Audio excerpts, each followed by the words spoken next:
Eid Mubarak my YouTube family. कल से इतने कमेंट्स और मैसेजेस आ रहे थे इंस्टाग्राम पे, आपने ईद का व्लॉग क्यों नहीं अपलोड किया। हम तो सोच रहे थे आज ईद का व्लॉग आएगा, लेकिन मुझे था कि यार मेरी सादा सी ईद है, तो पहले और दूसरे दिन को ना मैं कंबाइन करके एक ही व्लॉग अपलोड कर दूंगी, इसलिए कल अपलोड नहीं कर सकी थी। अस्सलाम वालेकुम माय यूट्यूब फैमिली। उम्मीद है जी आप सब ठीक ठाक होंगे, आप सबकी ईद बहुत अच्छी गुजरी होगी। अल्हम्दुलिल्लाह मैं भी बिल्कुल ठीक हूँ। तो आज के इस व्लॉग में मैं आपके साथ शेयर करूंगी कि मैंने ईद का पहला और दूसरा दिन किस तरह से गुजारा, क्या पकाया, क्या खाया, क्या कुछ किया। बिल्कुल सिंपल से रियल लाइफ के मोमेंट्स शेयर करूंगी, कोई दिखावा, कोई शो ऑफ, ऐसा कुछ भी नहीं होने वाला।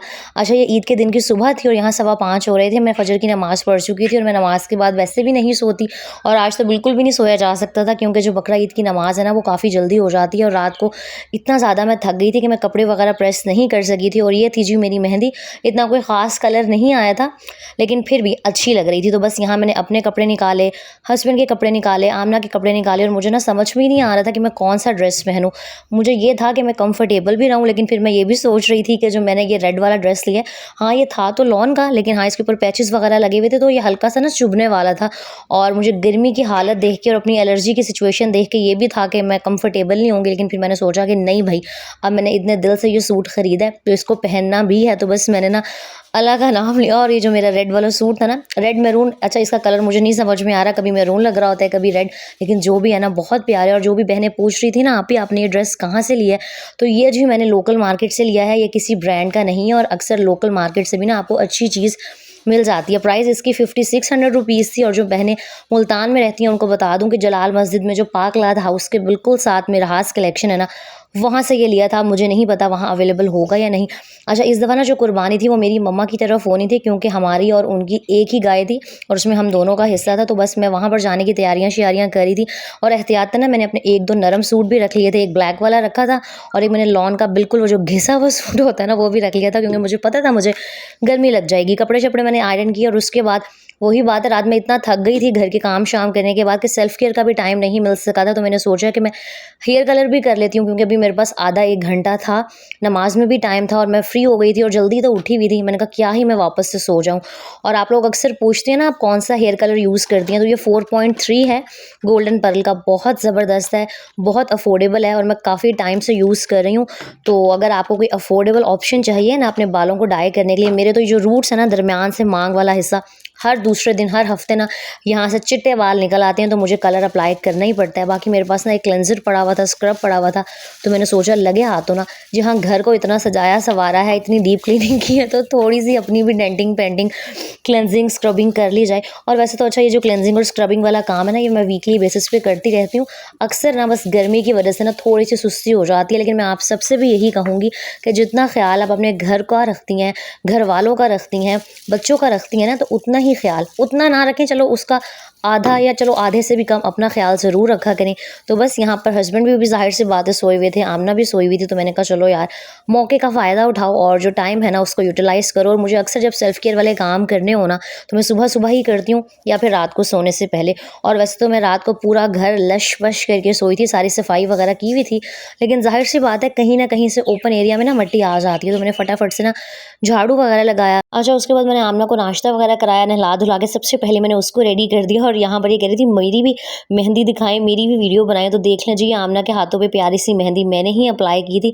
और अच्छा, मैंने ना इसके फ्रॉक्स भी लिए थे, लेकिन ये कह रही थी कि मुझे ना वो चुभ रहे हैं, वो हल्का सा कॉटन सा कपड़ा था, और जब वो 1-2 दफ़ा वॉश हो जाता है ना तब उसकी अकड़ाहट ख़त्म होती है। और आपको पता है इतनी गर्मी में बच्चे वैसे ही चुभने वाले कपड़े नहीं पहनते, तो शुक्र अल्लाह का मैंने इसका एक ईजी सा ड्रेस लिया हुआ था, खुली सी पैंट थी और साथ ये टी शर्ट टाइप की शर्ट थी, तो मैंने इसको ना यही पहना के रेडी कर दिया था। और इसके मैंने वो जो फ्रॉक वाले कपड़े थे ना साथ रख लिए थे कि अगर इसका मूड बना या कहीं मुझे जाना पड़ा ना तो मैं इसको पहना के तैयार श्यार कर दूंगी।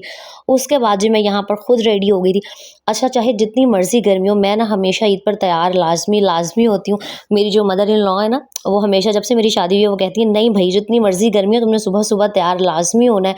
और फिर ना तैयार श्यार होके मैं उनके पास जाके ईदी शीदी लेके फिर ही मम्मा की तरफ गई थी। लेकिन बस उनको ये होता है कि तुम बेशक बाद में कपड़े बदल लो, तो लेकिन तैयार पहले ना सुबह लाज़मी होना है, तो बचपन से ही मेरी आदत है कि ईद वाली सुबह मैं तैयार ज़रूर होती हूँ। हालाँकि इस दफ़ा दिल नहीं चाह रहा था मेरा, लेकिन वही बात है ना, अक्सर आपको कुछ बड़ों को जो आपकी ज़िंदगी में बहुत ख़ास होती हैं, उनकी खुशी का मान रखना पड़ता है। तो बस अब मैं इस दफ़ा कुछ भी नहीं कहती, कोई नखरे नहीं करती, तैयार-श्यार हो जाती हूँ। इस दफ़ा तो वैसे ही मुझे कुर्बानी करने मम्मा के घर जाना था, तो मैं ऐसे ही मुँह चुप के जा नहीं सकती थी। ज़ाहिर-सी बात है, कोई अचानक से आ जाए तो फिर बुरा लगता है। और मुझे लगता है कि जब हम इतना खर्चे करके कपड़े बनाते हैं ना, फिर इंसान को गर्मी-सर्दी नहीं देखनी चाहिए। थोड़ी देर के लिए ना अपने घरवालों को खुश करने के लिए और अपनी ज़ात को सबसे ज़्यादा खुश करने के लिए तैयार-श्यार हो जाना चाहिए। यकीन करें, गर्मी तो लगती है, लेकिन हाँ, अपने आप को शीशे में देख के फिर जब हम पिक्चर्स-शिक्चर्स बनाते हैं ना, तो बड़ा अच्छा-अच्छा फ़ील हो रहा होता है। तो बस यहाँ जी मैंने सारी तैयारी-श्यारी की और हम जी अपनी मंज़िल-ए-मक़सूद की तरफ रवाना हो गए थे और बहुत गर्मी थी भई, बहुत-बहुत गर्मी थी। अब ज़ाहिर-सी बात है, मई एंड होने वाला है, गर्मी तो आनी है, लेकिन बस यार, बस हो गई थी। लेकिन वही बात है कि अल्लाह ताला इंसान को खुद ही हिम्मत दे देती है और फिर इंसान इतना मसरूफ़ हो जाता है कामों में कि ना फिर गर्मी भूल जाती है। ख़ैर, ये रास्ते के मैंने कुछ क्लिप्स रिकॉर्ड किए और मैंने मम्मा के घर आते ही सबसे पहले ना अपना खुस्सा चेंज किया। लिया तो मैंने अपना साइज़ का ही था, लेकिन पता नहीं शायद मेरे पाँव स्वेल हुए हुए थे, तो मेरा खुस्सा इतना टाइट फ़ील हो रहा था और मैंने बस पिक्चर्स-शिक्चर्स बनवाई और जो मैंने क्लिप्स रिकॉर्ड करने थे वो किए और उसके बाद मैं अपने घिसे हुए ना कपड़ों में वापस आ गई थी।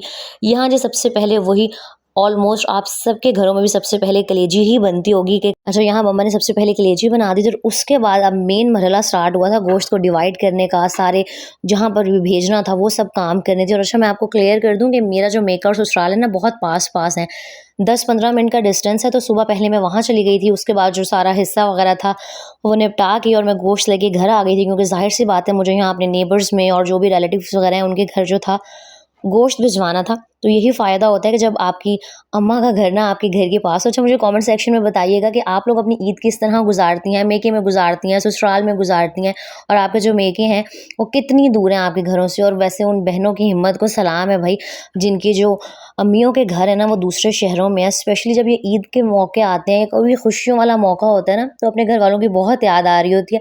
और मैं अल्लाह ताला का बड़ा शुक्र अदा करती हूँ कि जो मेरा घर है ना, मेरी मम्मा का घर है, बिल्कुल मेरे घर के पास ही है। जब मेरा दिल करता है मैं उठती हूँ और चली जाती हूँ।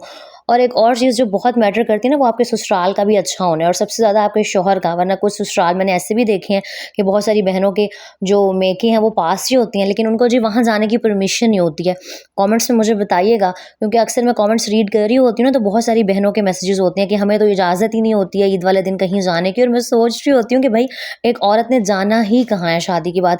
उसकी सबसे बड़ी खुशी तो यही होती है कि बस ईद हो या कोई भी खुशी का मौका और वो अपने घर चली जाए, अपने पेरेंट्स के पास, बहन भाइयों के पास।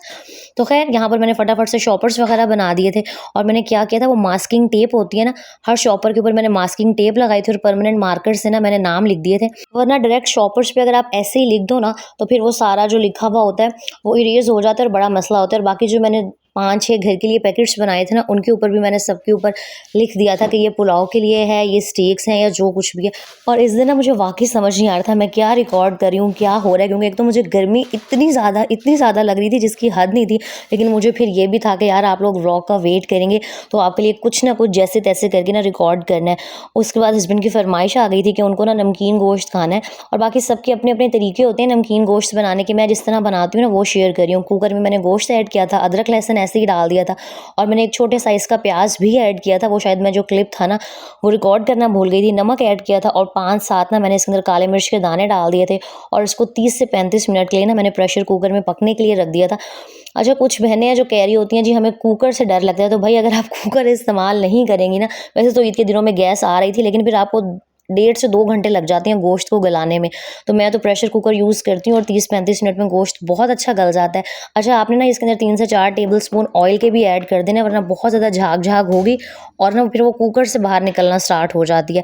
इसको जो मैंने सीटी लगा के रख दिया था। और एक छोटी सी टिप है, शेयर करूँगी आपके साथ कि अगर आप लीमू लेकर आई हैं ना बकरा ईद पर अपने घर के लिए, तो अगर ऐसे ही इनको फ्रिज में उठा के रखेंगी तो ये ख़राब हो जाती हैं बहुत जल्दी। तो आपने ना नीचे किचन टॉवल बिछा लेना है, कोई भी मोटा जो टिश्यू पेपर होता है वो रख लेना है, अखबार रख लेनी है, उसके ऊपर अच्छे तरीके से ड्राई करके लीमू रखनी है और फिर बॉक्स को अच्छे से ना एयर टाइट करके फ्रिज में रखना है। तो आपके जो लीमू है ना 10-15 दिन बड़ी आसानी से निकल जाएंगे। और मैंने गोश्त फटाफट से चढ़ाया और जो बाकी का गोश्त रह गया था ना, जो सारे मोहल्ले में तकसीम करना था, उसके मैं पैकेट्स बनाने बैठ गई थी। और एक यहाँ एक छोटी-सी बात शेयर करूँगी कि अगर आप भी कुर्बानी करते हैं ना, तो बस ये ना सोचा करें कि सारा गोश्त हमने अपने लिए रख लेना है। जो लोग अफ़ोर्ड कर सकती हैं, हम जैसे लोग, अल्लाह पाक का करोड़ों दफ़ा शुक्र है कि हम गोश्त खा सकते हैं। तो कोशिश करें अगर आप किसी को भी गोश्त भेज रहे हैं ना, एटलीस्ट इतना भेजें कि उसकी एक टाइम की जो हांडी है ना, वो अच्छे तरीके से बन सके। मैं अक्सर देख रही होती हूँ या कहीं से गोश्त आ रहा होता है, वैसे तो सबकी अपनी मर्ज़ी है, लेकिन लिटरली वो 2 से 3 बोटियाँ आप किसी को दे रहे हो, तो वो क्या ही उसका कर लेगा। अब अगर किसी की बड़ी फैमिली है तो प्लीज़ इस बात का ध्यान ज़रूर रखा करें कि इतना ज़रूर किसी को गोश्त दें कि वो एक टाइम का जो खाना है ना, वो अच्छी तरह खा सके। अच्छा, जब आपका गोश्त वो अच्छे तरीके से गल जाएगा ना, तो मैंने सारी जो बोटियाँ थी उनको फ्राई पैन में इस तरह से ऐड किया था, हरी मिर्चें कट करके डाली थी, थोड़ा सा ऑयल मज़ीद ऐड कर दिया था और बस इसको अच्छी तरीके से ना अब हम पकाएँगे। जो भी थोड़ा बहुत पानी होगा उसको भी ड्राई कर लेंगे और ये जो बोटियाँ हैं ना, ये इसी ऑयल में फ्राई हो जाएंगी। और इसको बनाने का एक दूसरा तरीका भी होता है जिसमें हम बोटियों को प्रॉपर घी में ना फ्राई करते हैं, लेकिन वो मेरे हस्बैंड को अच्छा नहीं लगता, तो मैं इसी तरीके से बनाती हूँ। ऑयल भी इसमें बहुत ही कम यूज़ होता है, सिर्फ 2 से 3 चम्मच, तो ये थोड़ा सा ना हेल्दी भी हो जाता है। बस और साथ इसके ऊपर ना मैंने 1 टीस्पून के करीब फ्रेश जो काली मिर्च खुद उसी वक्त पीसी हुई थी ना, उसको ऐड किया था, 1 से 2 लेमन निचोड़ दिए थे और बड़े ही मज़े का ये गोश्त बनता है। तो ज़रूर ट्राई कीजिएगा, बजाय इसके कि आप वो बिल्कुल तेल में डूबे हुए और फ्राई हुए हुए गोश्त खाएं, वो बहुत तबीयत को ना हैवी कर देते हैं। बहुत सिंपल है ये और बिल्कुल भी ना आपकी तबीयत इसको खा के हैवी नहीं होगी और केचप के साथ तो फिर ये और भी मज़े का लग रहा होता है। और बस ईद के पहले दिन के यही कुछ क्लिप्स थे जो मैं आप लोगों के लिए ना रिकॉर्ड कर सकी थी। ईद के दूसरे दिन मैंने सोचा था पहले तो कि मैं कहीं नहीं जाऊँगी, क्योंकि पहले दिन इतनी मेरी हालत ख़राब हो गई थी ना, लेकिन बस फिर मम्मा की कॉल आई हुई थी कि नहीं तुम शाम को भी आ जाना। वो माँओं को होती है ना टेंशन, स्पेशली जब बेटियों की तबीयत थोड़ी सी ठीक ना हो, कि बस तुम ना कोई काम शाम करो, मैं खाना बना रही हूँ, आ जाना। तो मैंने उनको भी यही कहा था कि मैं दूसरे दिन ना शाम में आऊँगी। और आमना गोश्त खाती नहीं है, तो बस यहाँ उसको खुश करने के लिए ना मैंने बाहर से कुछ मंगवाया था। और ज़रा ये चेक करें, पीछे उसकी आवाज़ें भी आएंगी, जो सारे क्लिप्स हैं ना उसने रिकॉर्ड किए थे। वाओ, कैसा है? अच्छा। ये ना और जो दूसरा दिन था ना, वो मैंने बहुत ही पुरसुकून तरीके से गुजारा था। मैं आराम से लेट उठी, हमने नाश्ता वगैरह किया और नाश्ता ही 12 बजे हुआ था। उसके बाद ये थोड़ा बहुत हमने फ़ास्ट फूड खा लिया था, तो दोपहर के खाने की तो गुंजाइश ही नहीं रही थी। और वैसे ही मेरी तबीयत ठीक नहीं है, तो मेरी हिम्मत भी नहीं हो रही थी कि मैं ना कुछ करूँ। फिर शाम को ना थोड़ी सी तबीयत फ्रेश हुई, तो मैंने कपड़े शपड़े इस्त्री किए कि अब चलो ईद है तो थोड़ी सी ईद वाली फ़ील भी ले लेते हैं। अब कपड़े सिलवाए हैं तो पहनने भी हैं। और मुझे ना अपने इस ड्रेस का जो ट्राउज़र है वो बहुत ही प्यारा लगा था और शुक्र अल्लाह का कि टेलर ने ना कपड़े बहुत अच्छे सी दिए थे। यहाँ जी शाम के टाइम मैं थोड़ा-सा रेडी शेडी हो गई थी और ये मेरा लुक चेक कर लें। अच्छा, मुझे बताइएगा कि आपको पहले दिन वाला ड्रेस ज़्यादा अच्छा लगा है या ये दूसरे दिन वाला? लेकिन मुझे ये वैसे पर्सनली दूसरा ज़्यादा अच्छा लगा था, क्योंकि ये बहुत सॉफ्ट था और मुझे पहन के ना बिल्कुल गर्मी नहीं लग रही थी। और ये जो मैरून शूज़ आपको नज़र आ रहा है ना, ये मैंने लास्ट ईयर शायद लिया था। और वही बात है, मैं जूते लेने के मामले में ना बहुत कोई कंजूस हूँ, मुझे होता है क्या है यार जूते लेने हैं।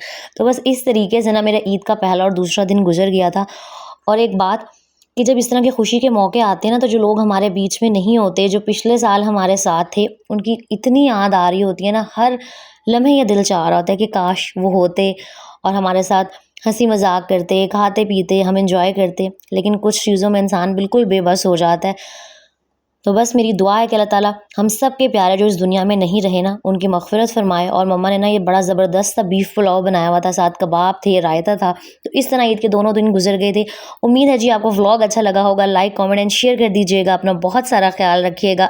नेक्स्ट व्लॉग में मिलेंगे। अल्लाह हाफ़िज़।